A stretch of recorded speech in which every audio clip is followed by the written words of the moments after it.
Chek. Welcome back to my video blog. Today I thought I'd share a nice simple exercise you can do pretty much anywhere, even out in the field if you can find a rock to hold on to, or you can do it without a rock, you can do it without any weight. It's called the sit-up, stand-up. It's a calisthenic exercise. We used to use it a lot on the Army boxing team to induce a conditioning effect along with many other exercises. What I want to do is just give you the basics of the exercise and a couple key pointers. And you should make sure you don't do this exercise if you don't have a healthy functional spine. And you should also run the core function tests on yourself that are in my book, How to Eat, Move, and Be Healthy. Because if your core is not working properly, then any sit-up type of exercise will magnify the imbalance, set you up for muscle imbalance syndromes, back pain, and a whole host of knock-on effects that I suspect you don't want. So to do the exercise, basically what we do is we take a medicine ball. You can use a surplus bag. You can use any number of things that will allow you to hold on to a weight, but just make sure you can do it dynamically. In other words, if you can't hold on to it well, you'll hurt yourself. You're going to stand up, drop down. You're going to go into a sit-up position. As the ball comes over, you're going to accelerate the ball, and it'll pull you into a standing position.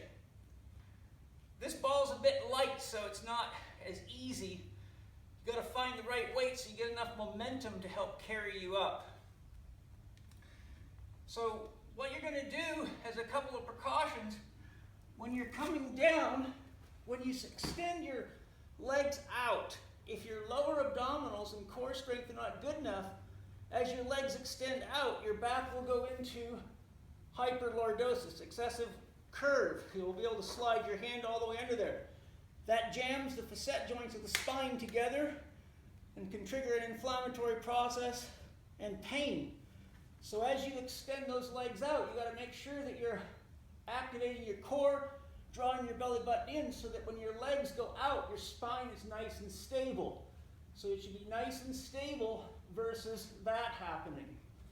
When you bring that ball up over your head, the lats are decelerating the ball, which creates eccentric tension through the system. And the lats have fibers that attach right down here on either side of your sacrum, so that movement also will tip the spine into excessive lordosis.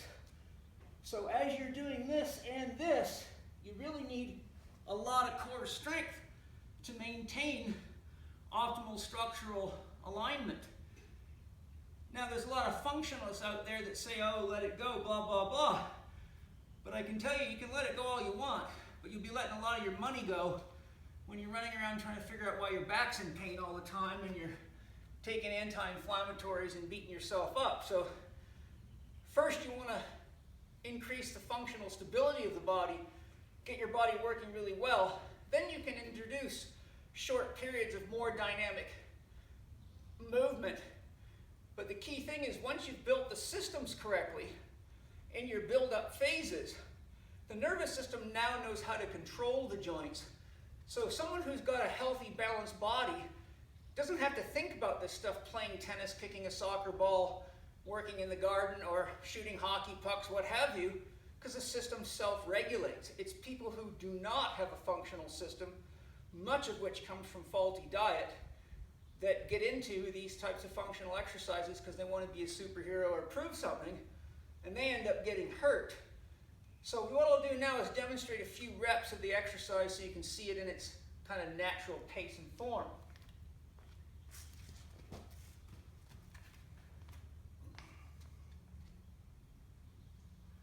Another thing is as you're going back, it's best to inhale. As you're coming up, exhale.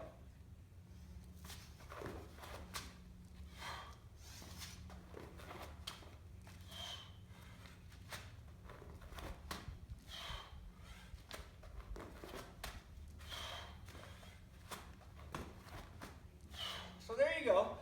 There's a few reps. As I said, this ball's a bit light for me.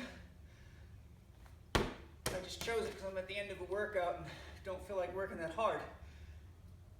Typically for myself, I use around a 16-pound ball up to a 20-pound ball, depending on how many reps I want to do. how much intensity I want.